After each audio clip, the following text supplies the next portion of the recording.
Ezequiel es, yo lo presento, no hace falta presentarlo demasiado, licenciado en Historia, es profesor de la Universidad de Buenos Aires, de la Universidad Nacional de San Martín y es investigador en el CONICET. Y tiene un título de un libro, ¿qué están? ¿8 ediciones ya o 9? Va para la novena. Va para la novena. Historia de la clase media argentina. Tiene más libros, pero este libro es un clásico. Y vos sabés que nosotros hoy hace mucho tiempo que nos venimos haciendo esta pregunta, ¿no? ¿Qué es la clase media? Que entre otras cosas vos en el libro planteás que no es clase sino sector. Y ¿cuál es la diferencia? Bueno, cuando uno habla de clase social se refiere a un grupo de personas que puede ser muy heterogéneo, pero que tienen algún interés económico en común que las tracciona hacia la unidad, ¿no? A que actúen más o menos unificadamente, por lo menos en algún contexto. Eso es lo que falta en lo que uno llama clase media. No hay un interés económico porque los sectores medios son muy variados, tienen a veces intereses contrapuestos, pero no es que no tengan nada que los unifique o que los invite a la unidad. Lo que sucede es que esa incentivo a la unidad viene más bien del terreno de la política y no de los intereses económicos inmediatos. Y la clase media, por eso lo hablás de sector. Claro. Porque si por clase debería ser un interés económico. Claro, es decir, cuando uno dice clase separás refiere a por eso. intereses económicos. Sí, no es, uno la llama clase media, pero no es una verdadera clase social, ¿no? Y existe porque siempre la Argentina se la definió como el país de la clase media, siempre se lo comparó la Argentina con otro país, y no, lo que tiene la Argentina es una clase media muy grande, a diferencia de otros países donde tenés alta y baja. ¿Y hoy qué es la Argentina? Argentina tiene un rasgo distintivo de hace mucho tiempo y que lo sigue teniendo en la actualidad por comparación con América Latina, que es una sociedad más igualitaria socialmente. Sí. Es decir, donde el ingreso está mejor distribuido que en otros lugares y que además tiene una cultura más democrática en la interacción entre sectores sociales, ¿no? Eso es un rasgo muy antiguo, sigue existiendo. A veces traducir eso en más o menos clase media por ahí no es del todo exacto, pero sí tiene ese rasgo comparativamente, ¿no? Argentina, Uruguay tiene... Sí, Uruguay pareciera todavía más hoy, ¿no?, que Argentina. Posiblemente, sí. Digo, básicamente por un tema de educación, me parece. Se mantuvo en Uruguay una educación pública. Una educación pública buena, pero además en un porcentaje hoy más alto que la Argentina, me parece. Posiblemente, la verdad no tengo ese dato, pero es posible, sí. Ahí tenés la pirámide. Pero esta es netamente económica, esta pirámide. Esa es una pirámide de ingresos, claro. Sí. Claro, pero después está lo aspiracional, lo cultural, cuando uno se autodefine como clase media. Yo siempre pienso en lo psicológico, cómo influye. En alguien sentirse o que su padre haya sido clase media y después decir, yo sigo estando en la clase media, soy clase media, ¿cómo me mido para saber dónde estoy parado? Más allá de lo económico, que lo económico es, esta es la línea, estás arriba o estás abajo. Es interesante que la autopercepción de clase en Argentina, en las encuestas más recientes, marcan que un porcentaje enorme de la población, 70, 80%, cree de sí mismo que es clase media, lo que indica que hay gente de ingresos muy bajos que sin embargo se considera clase media. Es una categoría de la cual todos buscan apropiarse. También muchas veces en las clases medias altas, esto de, pero familias de clase media, no. Media alta o alta te da vergüenza. Claro. Media baja puede ser también, por eso la respuesta siempre es clase media. Sí, una como aspiracional, otro para protegerse. No sé de es la respuesta más sencilla en las encuestas, ¿no? Sí, es la menos más abarcativa. Sí. Claro. Por eso da muy alto, pero también es interesante que todo el mundo se sienta con el derecho a apropiarse de esa categoría, ¿no? Marca un poco ese rasgo democrático del que hablaba hace un momento. Decime, Ezequiel, en tu carrera de historiador, ¿por qué somos como autodestructivos los argentinos? Porque es una sociedad que viene cada vez hacia abajo, la Argentina. ¿Qué no tenemos resuelto en nuestra historia? Hay varias cosas que no hay resueltas, me parece. Menciono dos de las varias posibles. Una es la cuestión económica. Argentina tomó un rumbo de desarrollo a fines del siglo XIX con un modelo económico que generó un crecimiento importante durante un lapso más o menos breve de tiempo y luego dejó de funcionar. Y nuestro país no ha conseguido resolver ese problema en las últimas décadas, ¿no? El problema central es que es un tipo de desarrollo muy concentrado en una región particular del país que genera relativamente poco empleo y que desarrollar otro tipo de actividades requiere transferir ingresos de un sector a otro y eso es políticamente complicado. Pero con una geografía que te permitiría distribuir tranquilamente actividades e ingresos. En teoría sí, pero hay dificultades del orden de lo político. Uno de los rasgos muy interesantes de la historia económica de este país es que ha tenido bandazos en políticas económicas de un extremo al otro constantes. Y ninguna funciona, que eso es lo ninguna característico. Ninguna podría funcionar si uno cambia la política económica todo el tiempo, ¿no? Los países que han logrado, los países atrasados, digamos, que han logrado un desarrollo industrial importante, que pasaron de países campesinos a países industrializados, como Corea, por dar un ejemplo, tuvieron 40 años de políticas industriales sostenidas, ¿no? Sin bandazos.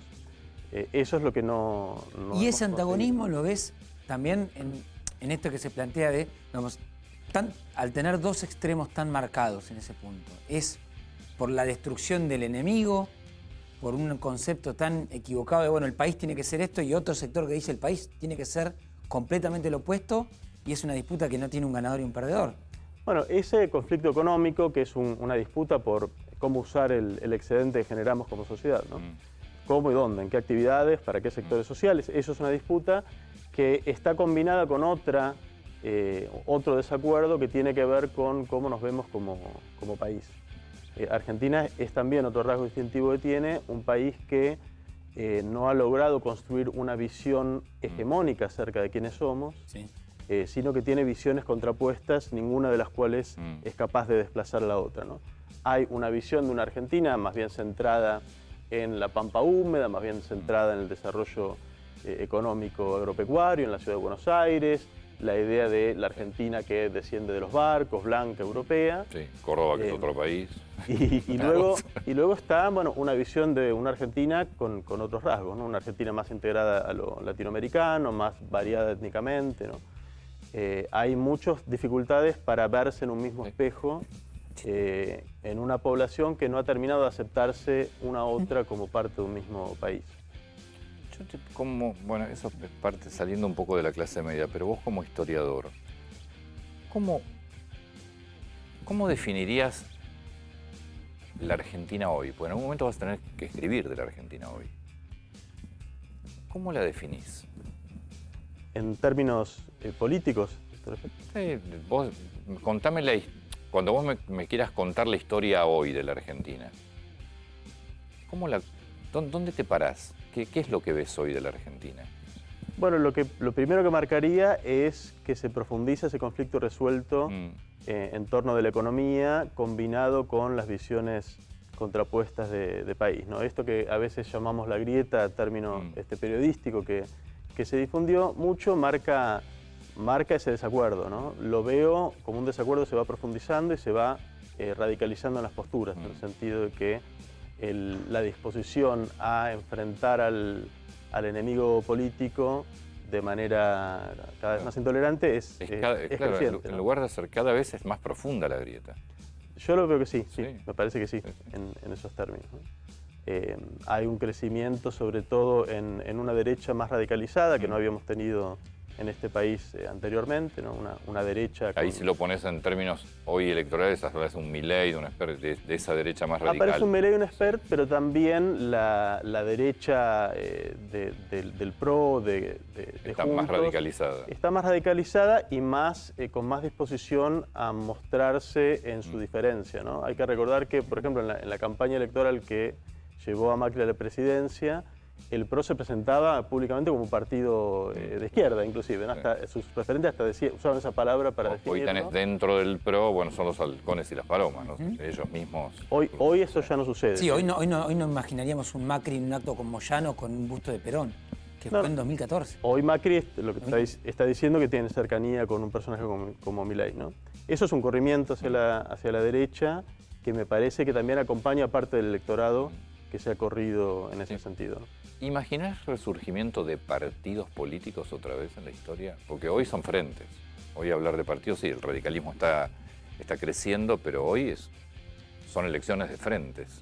Son frentes, pero sin embargo con una columna vertebral apoyada en partidos importantes, ¿no? Hay otro de los rasgos novedosos de los últimos tiempos es que se quebró el bipartidismo que dominó el siglo XX en Argentina, que era en torno del PJ y la UCR con el surgimiento del PRO, ¿no? Que es un partido que todo indica que va a aglutinar el voto antiperonista de acá en adelante, ¿no?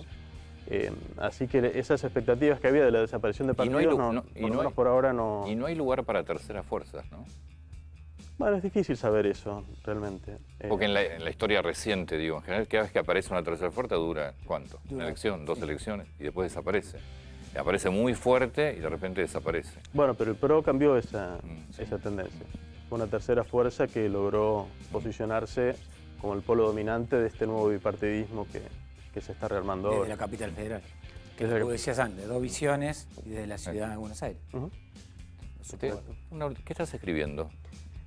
A mí me interesa mucho, vengo trabajando hace mucho tiempo sobre la dimensión étnico-racial en la historia argentina, ¿no? Sí. Para decirlo más brevemente, cómo ha influido en nuestra historia las diferencias de origen étnico y de color de piel entre nosotros y nosotras.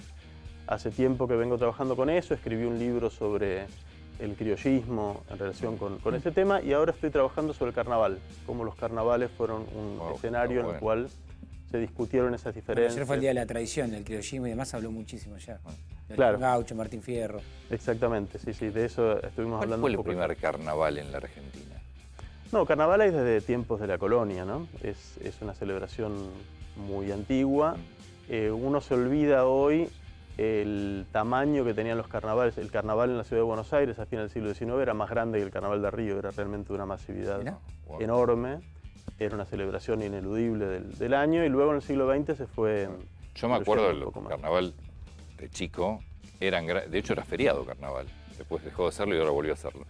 Era grande en la ciudad de Buenos Aires, pero no imaginé que era tan... Es realmente muy masivo. Bueno, salía la ciudad entera a la calle básicamente.